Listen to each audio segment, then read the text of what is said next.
Hello दोस्तों, स्वागत है आपका अपने YouTube चैनल पे जिसका नाम है डेप्थ स्टडी विद आशीष। दोस्तों आज जो हम लोग क्लास लेके आए हैं वो क्लास है दोस्तों क्लास 12 का एग्जाम चल रहा है दोस्तों। जैक बोर्ड क्लास 12 का एग्जाम चल रहा है और ये जो पेपर है दोस्तों ये इंग्लिश का पेपर है, इंग्लिश कोर का पेपर है। कल साइंस का एग्जाम होने वाला है दोस्तों, तो ये दोनों के लिए बहुत ही इंपॉर्टेंट हो जाता है जो कल एग्जाम देने वाले हैं दोस्तों।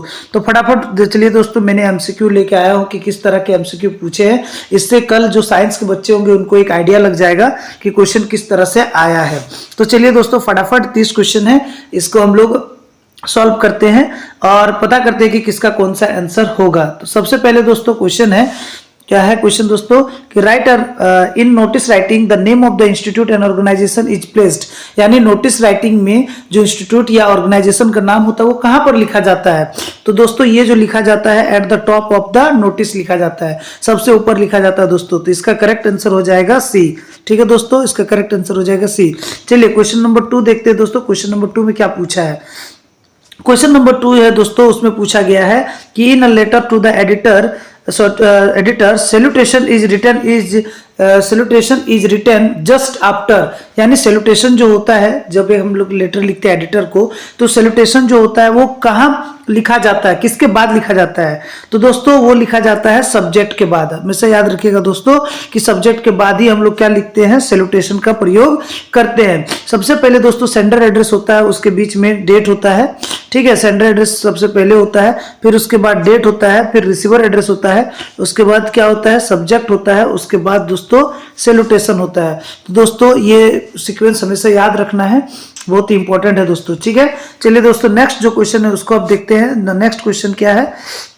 नेक्स्ट क्वेश्चन जो पूछा गया है दोस्तों वो क्वेश्चन है what is the correct way to write the subscription in the formal letter. जो सब्सक्रिप्शन है वो कैसे लिखा जाता है दोस्तों। नीचे जो हम लोग सब्सक्रिप्शन लिखते हैं वो कैसे लिखता है, जो लेटर लिख रहा है वो रिक्वेस्ट करता है तो किस फॉर्म में करता है। तो बेस्ट पार्ट कौन सा है दोस्तों, यहाँ पर दिया है योर्स ट्रूली, योर ट्रूली। तो दोस्तों योर ट्रूली तो कभी होता नहीं है, तो ये दोनों रॉन्ग है। लेकिन आप देख सकते हैं दोस्तों ये दोनों ही, आप सोचे होंगे कंफ्यूज हुआ होगा कि दोनों तो सेम ही वर्ड है, तो रॉन्ग क्या है। तो दोस्तों दोनों में क्या होता है, योर ट्रूली इस ये करेक्ट है दोस्तों, क्योंकि योर्स में यू बड़ा होता है और ट्रूली में टी छोटा लिखा जाता है। ठीक है दोस्तों, तो योर्स ट्रूली सही है। ठीक है, अब बहुत लोगों ने ये भी मारा होगा तो बहुत लोगों को ये भी कंफ्यूजन है, but the correct answer is C. चलिए अब नेक्स्ट क्वेश्चन पे हम लोग चलते हैं दोस्तों। नेक्स्ट क्वेश्चन है कि इन रिपोर्ट राइटिंग, जो रिपोर्ट राइटिंग होता है, जो report writing the language use should be. Language कैसा होना चाहिए रिपोर्ट राइटिंग में, लाउड होना चाहिए, अनक्लियर होना चाहिए, विस्परिंग फुसफुसाहट होना चाहिए, या फिर ये एम्बिशियस होना चाहिए, मतलब पूरी तरह से क्लियर नहीं होना चाहिए। तो लाउड होना चाहिए दोस्तों, हम लोग जब भी रिपोर्ट लिखते हैं तो वो लाउड होना चाहिए। ठीक है, चलिए नेक्स्ट क्वेश्चन पे चलते हैं दोस्तों। नेक्स्ट क्वेश्चन जो पूछा गया है, एक पोएम दिया गया है, इस पोएम को क्या करने के लिए बोला गया है। तो चलिए पहले बात करते हैं, ये पोएम है। इस पोएम को दोस्तों आप पोस्ट करके पढ़ लीजिएगा, लेकिन फिर भी मैं आपके लिए पढ़ देता हूँ और समझा भी देता हूँ क्या बोलता है। Read the given extract and answer the question that is follow. पहले एक्सट्रैक्ट को पढ़ने के लिए बोला गया है और जो क्वेश्चन दिए गए हैं उसके बारे में बोला गया है। तो चलिए दोस्तों क्वेश्चन जो बोला है, आई सॉ माई मदर बिसाइड मी। और ये जो दोस्तों आप अगर पढ़े होंगे अच्छा से, तो ये पोएम जो है दोस्तों किसके बारे में दिया गया, my mother eight 66। My mother eight 66 से ये पोएम दिया गया है दोस्तों। ठीक है, इस पोएम का तो आपने मीनिंग पढ़ा तो ठीक है, नहीं पढ़ा तो दोस्तों एक बार मैं फटाफट आपको बता देता हूँ। I saw my mother beside me those open mouthed her face ashen like that of a corpse realise with pain that she was the old she has looked up but soon. इसका मतलब दोस्तों कुछ कुछ word जो मैं इसके बारे में बता देता हूँ। जब ऑथर यहाँ पर बोलती है, ऑथर का नाम क्या है दोस्तों, कमला दास। ठीक है, कमला दास। और कमला दास का जो नाम है दोस्तों, आप लोग जो साइंस वाले बच्चे हैं वो स्पेशल ध्यान रखिएगा कि कमला दास इनका पेन नेम है। ठीक है, पेन नेम है, यानी ये फेमस इसी नाम से है। और दूसरा बात याद रखिएगा दोस्तों, इनका जो ओरिजिनल नाम है वो माधवी कुट्टी है, माधवी कुट्टी। और तीसरा बात याद रखिएगा दोस्तों, ये कहाँ की रहने वाली है, तो ये मालाबार की रहने वाली है। ठीक है, ये मालाबार कहाँ है दोस्तों, केरला में है, केरला में। ठीक है, तो याद रखिएगा दोस्तों इतना फैक्ट, कुछ भी पूछ सकता है क्वेश्चन में। अच्छा, इसमें कुछ कुछ वर्ड ऐसे है दोस्तों जो आपको थोड़े से दिक्कत कर सकते हैं। चलिए मैं उसको सबसे पहले थोड़ा सा जूम कर लेता हूँ, जो थोड़ा सा आपको दिक्कत कर सकता है। फॉर एग्जाम्पल सबसे पहला वर्ड जो है दोस्तों वो है डोज। डोज का मतलब क्या होता है, तो डोज का मतलब होता है स्लीप। ठीक है। शॉर्ट स्लीप जिसको हम लोग बोलते हैं, शॉर्ट स्लीप होता है डोज का मतलब, ठीक है, डोज मतलब होता है शॉर्ट स्लीप। चलिए उसके बाद जो दोस्तों आता है कॉर्प्स। कॉर्प्स मतलब होता है दोस्तों डेड बॉडी यानी लाश, ठीक है। कॉर्प्स मतलब होता है डेड बॉडी यानी लाश, ठीक है। तो यहाँ पर जो ऑथर की मम्मी है वो उसके बगल में कार से वो लोग कहाँ जा रहे थे, कोचीन एयरपोर्ट जा रहे थे। कब जा रहे थे, फ्राइडे को, लास्ट फ्राइडे को, ठीक है। ऑथर जब लिखती है ये पोयम तो वो बताती है कि लास्ट फ्राइडे को जब मैं कोचीन आ रही थी तो मेरे बगल में जब मेरी मम्मी बैठी हुई थी तो उनका जो चेहरा था वो कैसा था, ओपन था। जो उनका फेस जो था, उनका मुंह जो था वो कैसा था, उनका मुंह जो था वो कैसा था, ओपन था।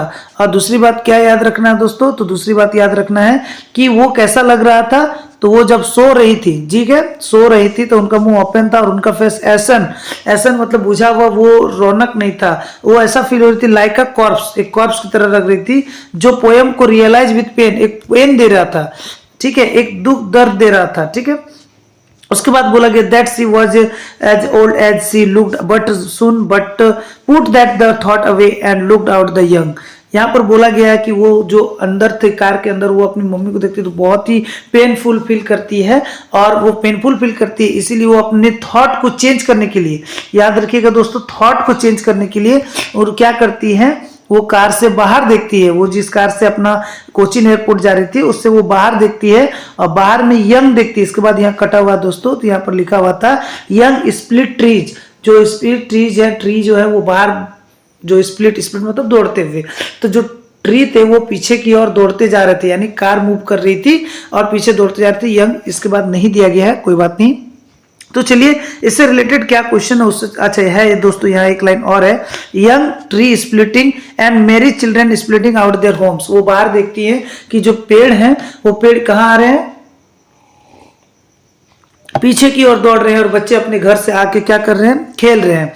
दोस्तों यहाँ पर स्प्लिटिंग मतलब होता है दौड़ते हुए, और स्प्रिंगलिंग, और स्प्रिंग का मतलब होता है घर से बाहर निकलना, आउट होना, ठीक है। चलिए सबसे पहले क्वेश्चन जो पूछा गया दोस्तों, इसमें पहला जो क्वेश्चन है वो है what is the name of the poem given in the lines. Poem है तो क्या नाम है दोस्तों, माय मदर एट 66, ठीक है। इसका आंसर जो हो जाएगा दोस्तों बी हो जाएगा, माय मदर एट 66। चलिए नेक्स्ट क्वेश्चन पे चलते हैं दोस्तों। नेक्स्ट क्वेश्चन है जो है वो है कि the poem is describe as the open mouthed because, ये ओपन माउथेड थे क्यों, क्योंकि वो क्या कर रही थी, सी वॉज डोजिंग, वो क्या कर रही थी, सो रही थी, इसलिए उनका माउथ क्या था, ओपन था, ठीक है। In given streak fair realise with the pain, realise with the pain का मतलब क्या इंडिकेट किया गया है, तो एंजाइटी बिल्कुल नहीं, ट्रबल पास्ट बिल्कुल नहीं, क्या उनका तबियत खराब तो बिल्कुल नहीं, उनका जो था डिस्प्रेशन, एक निराशा था पोएम का, पोएट का मन में कि वो निराश हो रही थी कि कहीं मैं अपनी मम्मी को खो ना दूं, वो एक निराशा था। तो करेक्ट आंसर इज सी, ठीक है दोस्तों। चलिए आगे चलते हैं। According to the poet, according to the poet the think of beauty is, think of beauty किस बारे में बात किया गया है, never joy, ever joy for ever, create sadness या हॉरिबल लुक। तो ये दोस्तों किया गया है joy for ever, joy for ever. जो ओरिजिनल में जो खूबसूरती होता है वो आपको जिंदगी में जब भी आप उस खूबसूरती को याद करेंगे तो उसमें आपको हमेशा एक क्या मिलेगा, खुशी मिलेगा, फॉर एवर जॉय, ठीक है। तो इसका 8 का आंसर हो जाएगा बी, ठीक है। फिर दोस्तों नेक्स्ट क्वेश्चन है the story last lesson highlight the human tendency, किस टाइप की ह्यूमन टेंडेंसी को दिखाया गया है, तो याद रखिएगा दोस्तों मेल चाउनिश नहीं, करेज नहीं, क्वाडेश नहीं, ये दिखाया गया है प्रोकास्टिनेशन का मतलब, प्रोकास्टिनेशन दिखाया गया है दोस्तों, ठीक है, कि एक तरह से कैसे दूसरे लैंग्वेज पे हावी होते हैं उसको छीन भी लेते हैं, मतलब एक तरह का हावी होना होता है दोस्तों प्रोकास्टिनेशन का मतलब, ठीक है। चलिए नेक्स्ट जो है हु इज लैम्प, लैम्प कौन थे, तो लैम्प एक यंग मैन थे नहीं, एक ओल्ड मैन थे नहीं, एक मिडिल एज मैन थे, जी हाँ दोस्तों ये सही आंसर होगा। तो 10 का आंसर जो हो जाएगा वो सी होगा। चलिए नेक्स्ट जो क्वेश्चन है दोस्तों उसको हम लोग पढ़ते हैं। Who give us insight in the world of geography history, ये कौन हम लोग को बताता है, तो study of Antarctica, the study of Antarctica, ठीक है दोस्तों। ये आपको कुछ चैप्टर में मिलेगा, तो ये आपको मिलेगा विस्टास का the journey of end of the earth में, ठीक है, journey of end of the earth में चैप्टर इसमें बताया गया कि अंटार्कटिका का हम लोग पढ़ाई करने पर हमें किसके ज्योग्राफिकल हिस्ट्री के बारे में पता चलता है। Who is the author of Indigo, Indigo के ऑथर कौन थे, तो इंडिगो के ऑथर थे एक अंग्रेज थे जिनका नाम क्या था, लुइस फिशर, जिनका नाम था लुइस फिशर। चलिए दोस्तों नेक्स्ट क्वेश्चन पे आते हैं। फिर पूछा गया है कि what is the Roger mother decide finally, Roger की मदर फाइनली क्या डिसाइड करती है।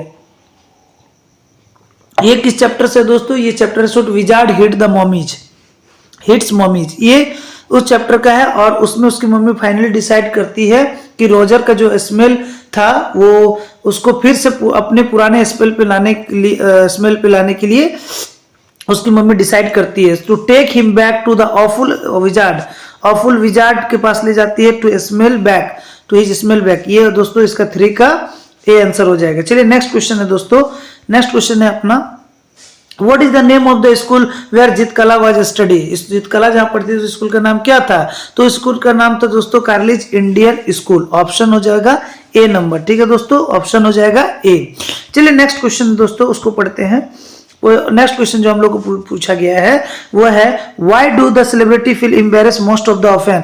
एम्बेरस क्यों फील करते हैं ये सेलिब्रिटी लोग। और ये क्वेश्चन है दोस्तों आपका द इंटरव्यू से, ठीक है। आप इंटरव्यू आपका फ्लेमिंगो बुक में है, ठीक है, और ये आपका शायद 7 चैप्टर है, तो उसमें मिलेगा दोस्तों आपको ये चैप्टर द इंटरव्यू का। उसमें पूछा कि सेलिब्रिटी लोग एम्बेरस क्यों फील करते हैं, तो वो लोग इसलिए एम्बेरस करते हैं क्योंकि क्वेश्चन अटैक ड्यूरिंग इंटरव्यू, जब उससे क्वेश्चन पूछा जाता है तो वो क्या होता है, उससे एम्बेरस फील करते हैं। तो 15 का ए आंसर हो जाएगा दोस्तों।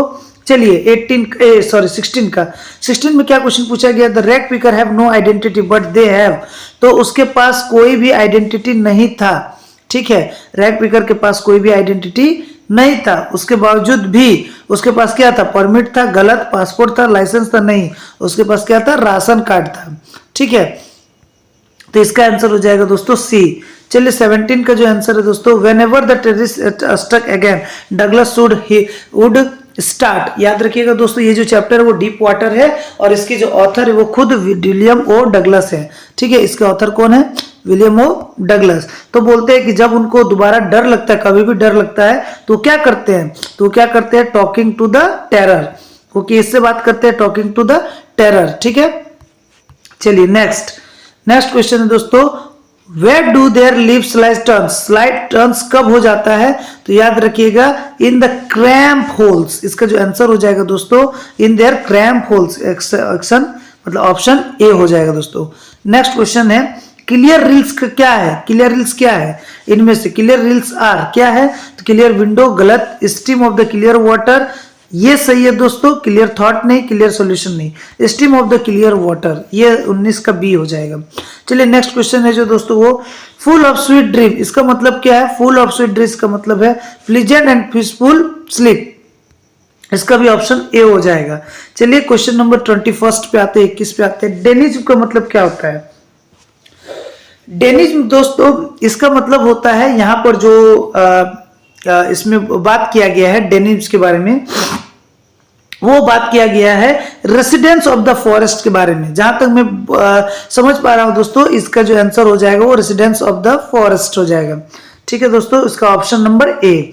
और 22 जो है दोस्तों 22 का क्या है, who wanted feel the money at the hand from हुम, ये जो है दोस्तों रोड साइड स्टैंड का जो पोएम है उसका है, रोड साइड स्टैंड यानी पोएम नंबर 5, ठीक है दोस्तों, पोएम नंबर 5 है क्योंकि poem number 4 think of beauty है, 3 में कीपिंग क्वाइट, सेकंड में है the slum the elementary school और फर्स्ट में keeping quiet, sorry my mother is 66। तो दोस्तों ये जो है रोड साइड स्टैंड का है और ये जो क्या है who wanted feel the money at hand from home, तो ये किसके है और किसके साथ लिया जाता है, तो ये जो दोस्तों आपका आंसर हो जाएगा वो आंसर हो जाएगा आपका the ruler from the government, the ruler folk from the government,